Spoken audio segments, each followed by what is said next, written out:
Welcome back to ThinkTech. I'm Jay Fidell. This series is Transitional Justice, referring to Project Expedite Justice.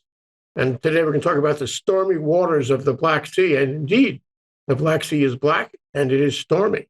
And it is stormy in more ways than one because maritime trade and freedom of navigation has been restricted, undermined by the Russians, as they have undermined so many other things in that area. And our guest today is Yoruk Isik. Did I get that right? He joins us from a car in Istanbul, Turkey, and he is within a view of the Black Sea. We'll be right back to talk more.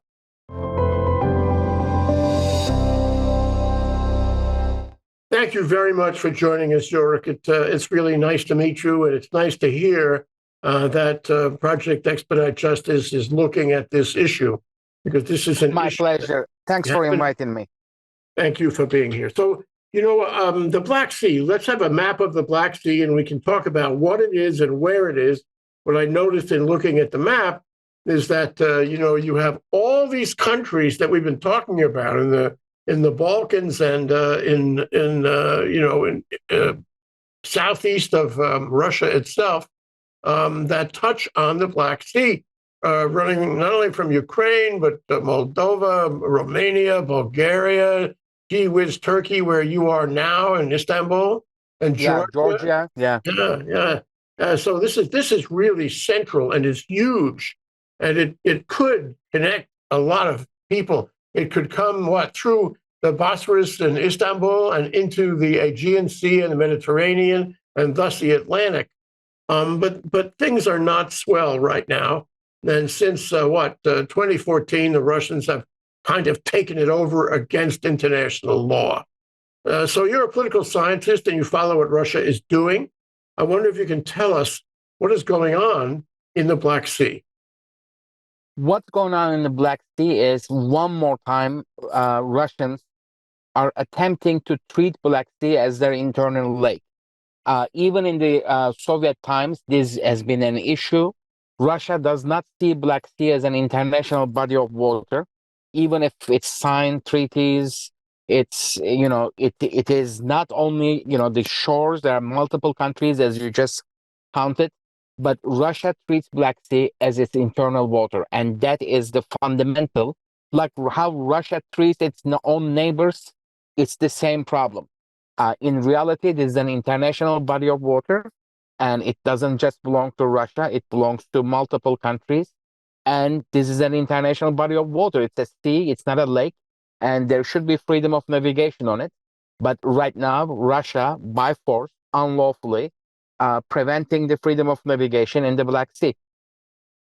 So there's only two countries that have free access to it. One is Russia, by virtue of its force, and its navy is in there, and also Turkey. Turkey has a certain amount of freedom of navigation in the Black Sea. Can you talk about that? Yeah, it's not just us. I mean, Bulgaria and Romania also, by being NATO members at this point, they have freedom of navigation also. Their ports are open and international traffic continues to their ports. And their warships, Turkey grants exception to them because Turkey closed Bosphorus and Dardanelles, the Turkish Strait, after the Ukraine war, after Russia attacked Ukraine. Turkey closed these straits to any kind of naval traffic. But it grants exception to Bulgarian and Romanian naval vessels. But Bulgarian and Romanian navies they are not big navies. They are, post Eastern Europe, post-Warsaw Pact countries. There are some good minesweeper vessels, small vessels, old frigates. They usually been transferred from Dutch Navy, Belgian Navy in NATO in recent years, in last 10, 15 years, to Bulgaria and Romania. But these are not significant assets. As you said, the only other navy comparable to Russia, it's the Turkish Navy. And but here, the main problem right now, it is because the war to Ukraine has been so aggressive and so bloody, everyone usually right now is paying attention to the last 15 months. But really, since the 2008, since Russia attacked Georgia, Russia systematically is expanding its areas of control in the Black Sea. Right now, probably 20% of Georgia is under occupation. It's not only Ukraine. A very big chunk of it, of Moldova, is under Russian occupation, and so there is a big parts of the northeast of Black Sea countries is being victimized by Russian expansion. The biggest port that's been affected in the Black Sea area and the trade right now, it's the Ukrainian port of Chornomorsk, which is a twin city to the Odessa, to twin ports. And that was the Ukraine's main entry point for trade. So it is on this map, it's to the northwest, I mean, to the top, really to the top left part of the map, or to the middle part of the map. So it is actually well before this war, one of the ways that Russia treated Ukraine was to make Ukraine an economically unviable, economically undermining. So this actually fits to this overall plan of economically undermining Ukraine by closing Ukraine's main import-export routes to the world, because right now people are really focusing on Ukraine agricultural exports, but Ukraine imports and exports many other products, and right now all that trade stopped. The container traffic coming to Ukraine right now is forwarded either to some Turkish ports and mostly right now to Constanta, to the Romanian port, and from there they continue by land. And we see, even as we speak right now, like even tonight or last night, the main ports of Ukraine, like Odessa, it came under attack of Russia is running really a missile terror in the Black Sea and hitting on purpose civilian targets. And ironically, it fits to the Russian general attitude. They are even hitting the facilities that the world got really paid attention to, the grain deal. That's the deal that is signed separately under the auspices of Turkish government and UN, so Ukraine can export its agricultural commodities. And that's the main port of exporting. That is Odessa. But Russia is systematically been hitting even those ports that it signed a deal to allowing Ukraine to export. But it's just the situation is really infuriating, and we are kind of right now. The world is watching. I think the general attitude is not to give Russia another opportunity to expand this war to the Black Sea, because they are not confronted at the sea right now in the Black Sea by any other nation but Ukraine. Ukraine at the early in the war last year, actually Russia brought out its navy and really blockaded with really like real ships and real aviation power Ukraine's port. But Ukraine successfully, the famous events in the Snake Island, sunk Russia's actually flagship, a huge destroyer in the Black Sea, the Moskva, which was the Russia's Black Sea fleet's flagship. Russia's navy has 4 different components. There's Baltic Fleet, North Sea Fleet, Pacific Fleet, and Black Sea Fleet. So this was the headship of the Black Sea Fleet, and it's sunk by the Ukrainian armed forces. So since then, actually, Russian Navy retreated to its headquarters, to the eastern Black Sea, but de facto it's continuing its blockade, and it can maintain this because it has still caliber guided missiles. They're pretty effective, but as the world, we couldn't really form a common position yet. Maybe the time will come, and if they are not respecting the agreement they signed, the grain deal agreement, we have to bring some kind of meaningful force to Black Sea. This could be, I usually argue that instead of first directly coming with NATO, the regional NATO countries, Turkey, Russia, Turkey, Romania, Bulgaria, can start escorting maybe some of the grain vessels. So like we label this as what we call the regional ownership. So it won't give Russia an opportunity to argue that outside forces are coming and threatening them, even if that's not the case, but they will definitely argue that. but we have to put maybe a meaningful force in the sea to maintain the freedom of navigation, which is the most basic law of the sea in last, what, 300 years, 400 years. It's like between sovereign nations, harmless transit, harmless voyage is the most basic law of the sea. This is United States stands for this right in the Pacific, in Asia, and in many other places. And it is time that we have to pay attention to the Black Sea more closely. I see happily that in Washington there is more awareness to this issue, and in the Senate, etc., there are bills I think still pending, but that there is more talk about the Black Sea, because this is not the end of the road anymore. In the Cold War, this was kind of the end of the road. Like, you came to the Black Sea, and then there was the Soviet Union. The road ended there. But actually now, so Black Sea, with the when you enter to the Don River and there is lock between to the Volga, etc., you can pass to the Caspian also. The sea doesn't end there. There is a small internal sea on that map, on the upper right side of the map. There is. Let's see the map. Yeah. So in the Black Sea, there is Azov Sea, which is like the tiny, most upper right body of water. Yeah. That is an internal sea, which is Russia is illegally blockaded. That is by a treaty of 2003. It should be shared with Ukraine. Actually, the original violation even started there. That Russia started to control the vessels entering to the Azov Sea. There's a strait there between. So this is the eastern part of the Crimea. The right side is proper Russia, and the Crimea is Ukraine. And Russia started to inspect. First, they started with abusing the maritime regulations. Like Russian Coast Guard started to run excessive safety checks only on Ukrainian vessel flags or vessels going to the Ukrainian port. First, this was taken as a hostile commercial activity that they are trying to divert traffic to their ports, but at the end, their real goal was exposed, and so they control now Azov Sea, the Kerch Strait. It's fully under Russian control, and they've built the famous bridge there to connecting to the from Krasnodar, from the Russia proper, into the occupied Crimea.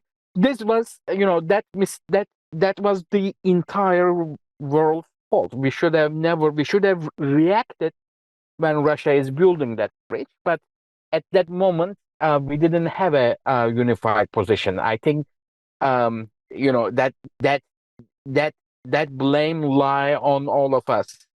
But from there, what I'm saying is that's not the end of the road. From there, an entire trade route all the way to China, but first to Azerbaijan, Turkmenistan, Kazakhstan, the new countries there on the east, which imports and exports lots of goods, opens, and then it's that's the route to China, which is a very important trade route if it can be operated efficiently, let's say. Well, I get two reactions to that, Yoruk. One is that we have had the benefit of the liberal world order since 1945, and this is a direct attempt to undermine that because freedom of the sea is part of it, part of the liberal world order. So now there's not freedom of the sea in the Black Sea, and it affects all the countries around.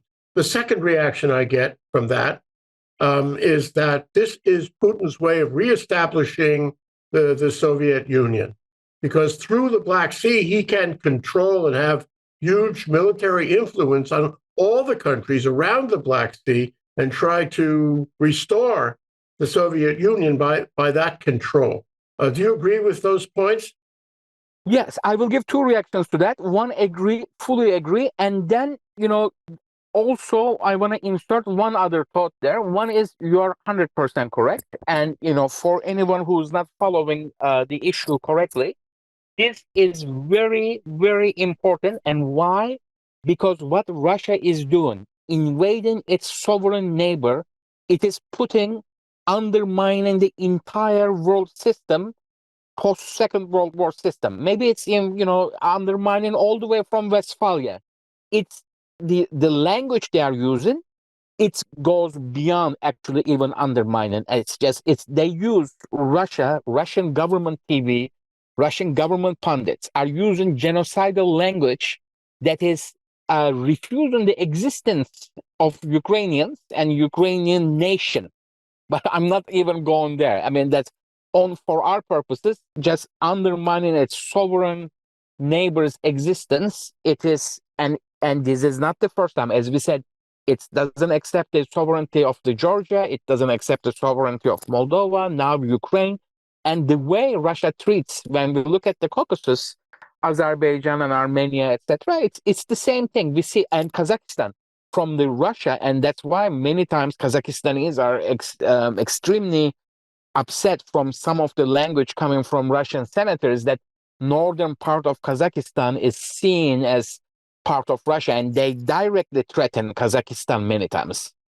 They use similar languages for parts of Kyrgyzstan, etc. But Kyrgyzstan is such a small and poor nation; they cannot give the reaction that the Kazakh government can afford. And so it's there's a pattern. So you are 100% correct about all that.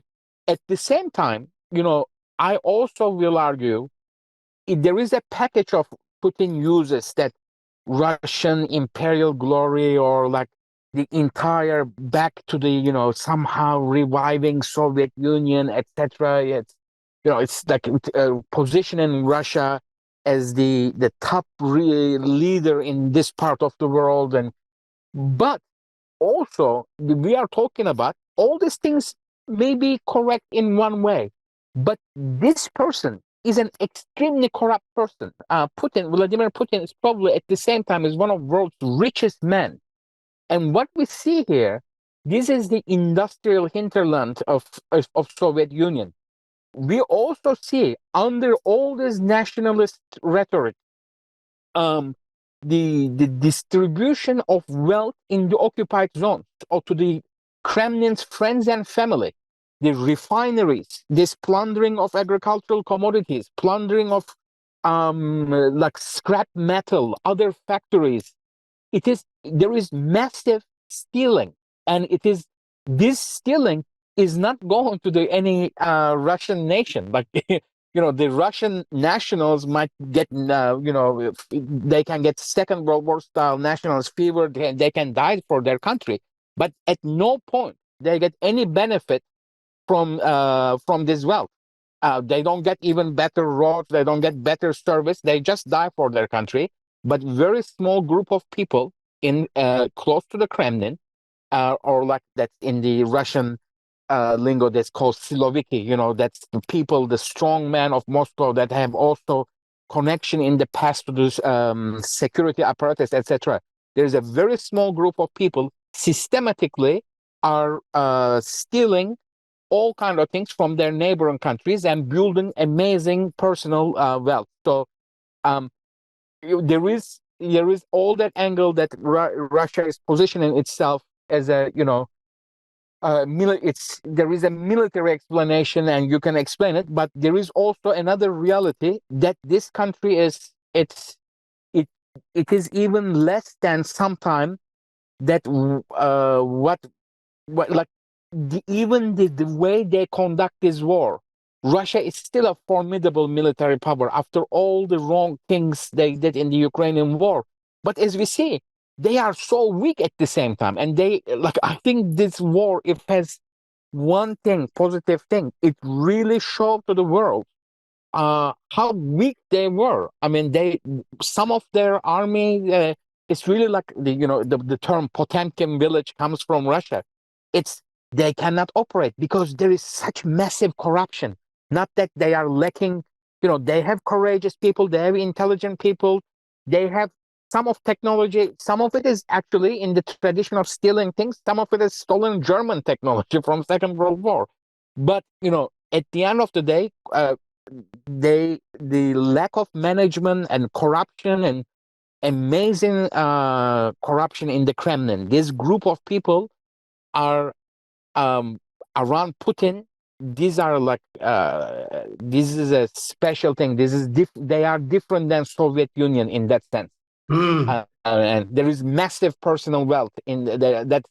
The level of stealing since the beginning he came to the power, there has been systematic um the stealing of the Russian national assets, the privatization, etc., gone so wrong in Russia, Mm. that the Russian nation has been robbed from inside. Well, so has the Ukrainian nation. Certainly, Project Expedite Justice is aware of the war crimes, the atrocities, the violations of human rights which continue every day. But this is another one. Can you talk about the theft of grain that Russia has organized, that Putin has organized with his friends to steal millions, billions of dollars of grain from Ukraine? Yeah, I after I said they are very bad in organizing, in this case, this is one of their more successful organizations, and they started this organization. This is an important point. Before the war started, Russia purchased vessels. Before the war started, Russia purchased vessels from the international market, some of them all the way from South America, brought them. They must have organized before the war started, because this kind of organization takes time. Truck, trains, how to carry these stolen goods, stolen agricultural commodities from the farm to the port. And they must have put the right people in the right places, because it's a massive operation, like what we see from the satellite pictures, that it gets collected from the farms, sometime at gunpoint, sometime the owners of the farms have to abandon the areas because of hostilities. And this grain is collected, put on trucks, and with trucks directly to the ports, or the trucks carrying to the train stations, silos, and put on the train wagons, these hoppers, the train wagons that can carry grain. And with those trains, they are carried to the port, and then from at the port they are put on the ship, and this is a massive operation. We are talking about millions of metric tons of grain. We are talking about hundreds of trucks, hundreds of train cars, and organizing this is a skill. And from the ports, because the occupied port capacities and technical abilities and their physical structures are varies greatly. The main center is really the occupied Sevastopol, but from other occupied ports also, like Feodosia or Kerch, these are put on different sizes of ships. Like Sevastopol can serve much bigger ships, and they are put and they are sold to the world market. The main easy point is another Russian international military aggression, success, expansion, which is Syria. And if we, these vessels, Russian flag vessels, carry this goods from the occupied Sevastopol. And we see the map. Syria is directly to the south of these. Yeah, to the southeast of Turkey. And so it's the most to the bottom of this map, to the very middle and to the bottom of the map, to the east of island of Cyprus, is the port of Syrian city of Tartus, where Russia signed, after occupied parts of the Syria under the invitation of the Syrian government, Bashar Assad as the dictator. They signed a deal to operate. Dictator and murderer. Dictator and murderer, but unfortunately rehabilitated by the Arab League, even as yesterday, I think, as we record this, and he's back, and he survived all his aggression and hostilities. Unfortunately, he's back to the international community. But so Russia controls there an airport for the next 74 years, and Russia has a port there now, in the port of Tartus. The civilian port of Tartus, this northern part, is given to Russia to operate as a military base. And they keep there on regular basis 2 diesel submarines, improved kilo-class submarines, which are capable of carrying caliber missiles like the ones they use against Ukraine. And they service all their ships there.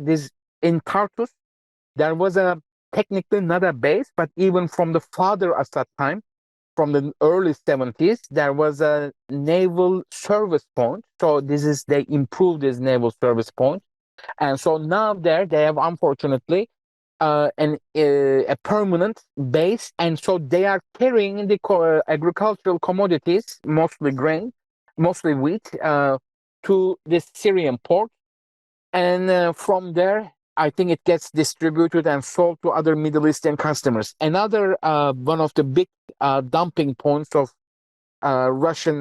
Ukrainian agricultural commodities stolen by Russians has been, unfortunately, Turkey. And that comes from, I think, several different reasons. One is Turkey is extremely close, so you don't even need nice ships. Even Let's see the map many, again.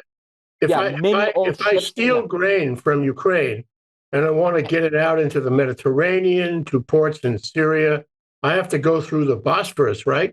Yes, I have so to you go have to right go through through the the Bosphorus. Bosphorus, Dardanelles. Doesn't Turkey control the Bosphorus? Turkey controls the Bosphorus, but if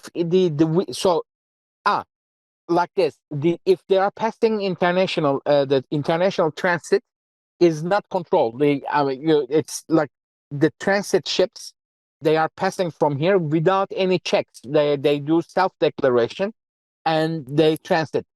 I argue that Turkey can make a political decision and tell Russia that what they are aware of what's happening and attempt to stop this. But technically, the vessels passing from here from a non-Turkish port to another non-Turkish port, they just do, they're kind of like the freedom of navigation. Turkey manages the traffic in the Bosphorus, but it doesn't control it for the civilian vessels. For naval vessels, it's different. So this is a very old treaty, 1936 Montreux Treaty, and it is signed, in a time that United States was absent, was going through more isolationist period, and it is signed really. There are many different parties. It's actually such an old treaty that there is like Japanese Empire, or it's just Kingdom of Romania, etc. But it is signed really treating Russia, Black Sea, kind of sharing between Turkey and Soviet Union. That's why it also limits amount of warships that come in from the non-Black Sea countries. They limit their transit into the Black Sea, and the amount of time they can stay in the Black Sea is all limited by this treaty. So operating a naval operation in the Black Sea, it is more complicated by this treaty. It's now, of course, there is a whole new world here.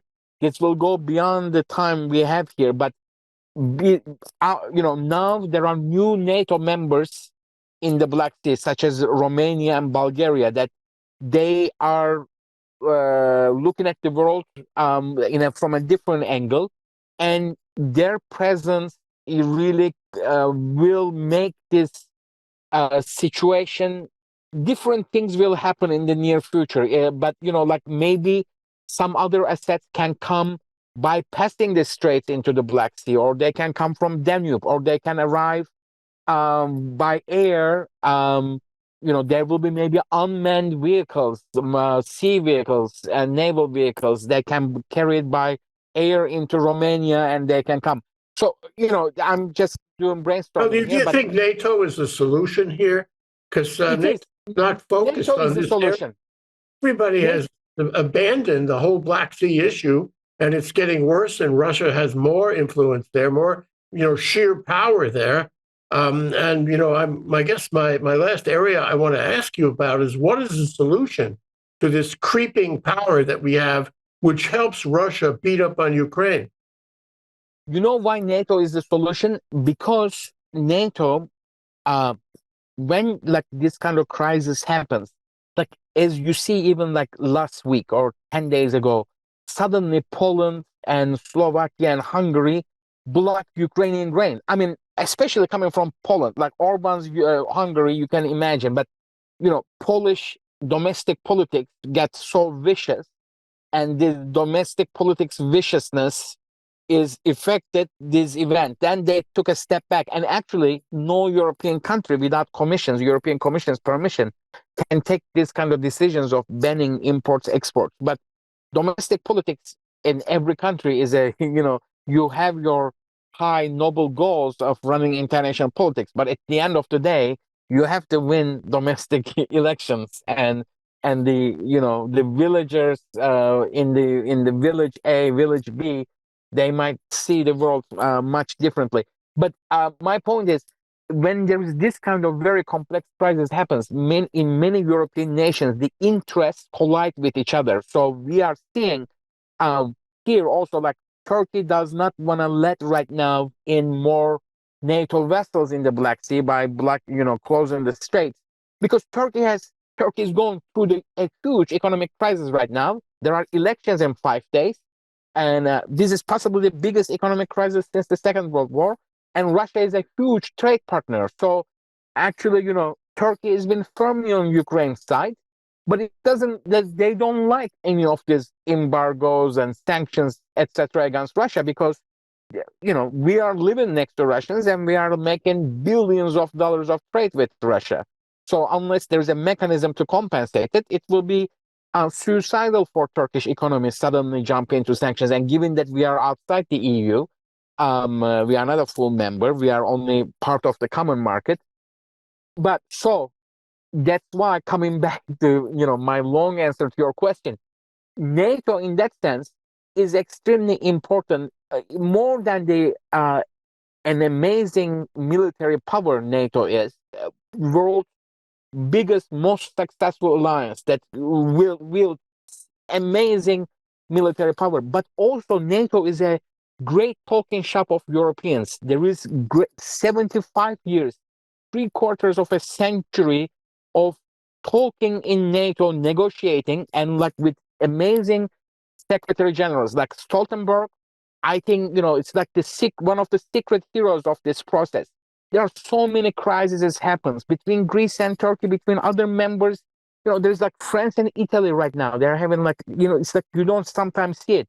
But NATO, this crisis melts in NATO, and there is culture of working this out in NATO environment. So for not only for the military power, but to overcome these national issues and national priorities, the conflicting national priorities, NATO is extremely important to overcome these issues and build a common position, because this is the time we need to have a common position. Yes, right now we don't have a common position exactly for Black Sea. You are 100% correct. Well, But I'll take the view that the United Nations really is neutralized here because of the problem Security Council. And so my question to you, Yoruk, is what should the United States do? What are the constraints? What are the leverages? What are the diplomatic considerations? United States should, first of all, have a clear, like how United States has a clear approach to Baltic Sea, Mediterranean. This was lacking for Black Sea. So that was what I mentioned at the beginning. The having a clear Black Sea policy. And what that Black Sea policy will be is actually, it's not like we don't need to rediscover America. It's like how there's successful policy in Baltic.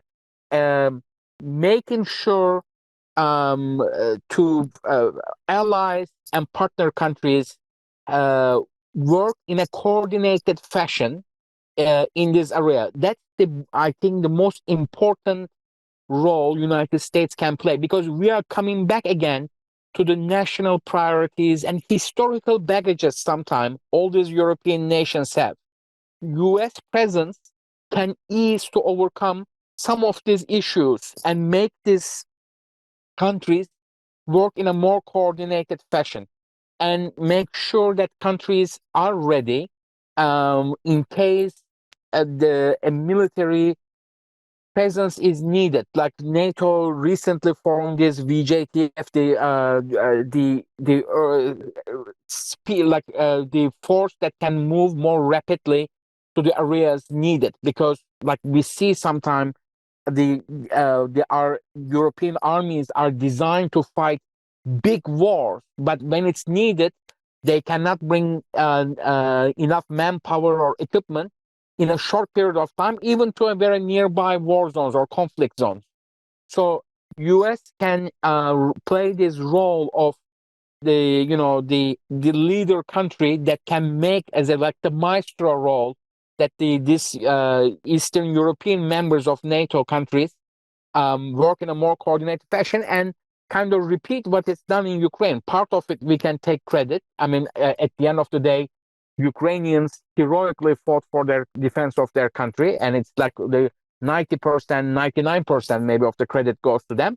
But also NATO was working with Ukrainian army, and part of the success comes that this well training. So there are other partner countries that are not NATO members in the region, mostly Georgia, but and also Moldova.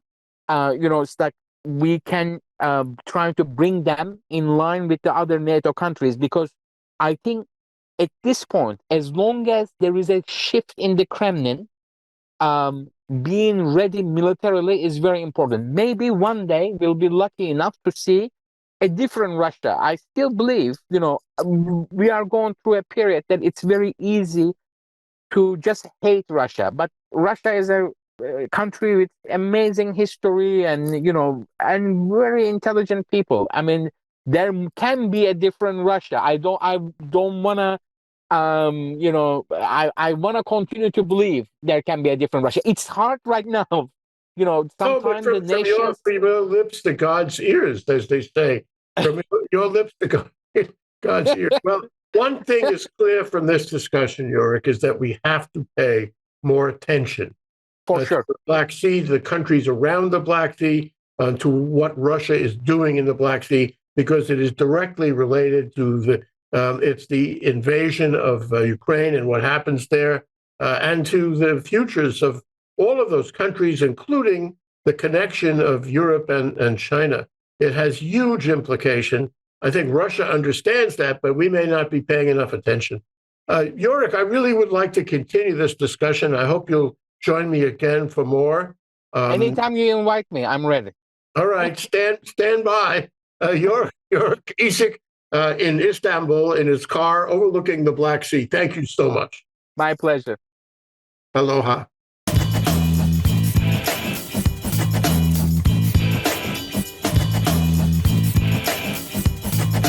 Really, I appreciate it so much. Oh, that's very kind. I'm sometimes afraid. Training tendency to. Thank you so much for watching ThinkTech Hawaii. If you like what we do, please like us and click the subscribe button on YouTube and the follow button on Vimeo. You can also follow us on Facebook, Instagram, and LinkedIn, and donate to us at thinktechhawaii.com. Mahalo.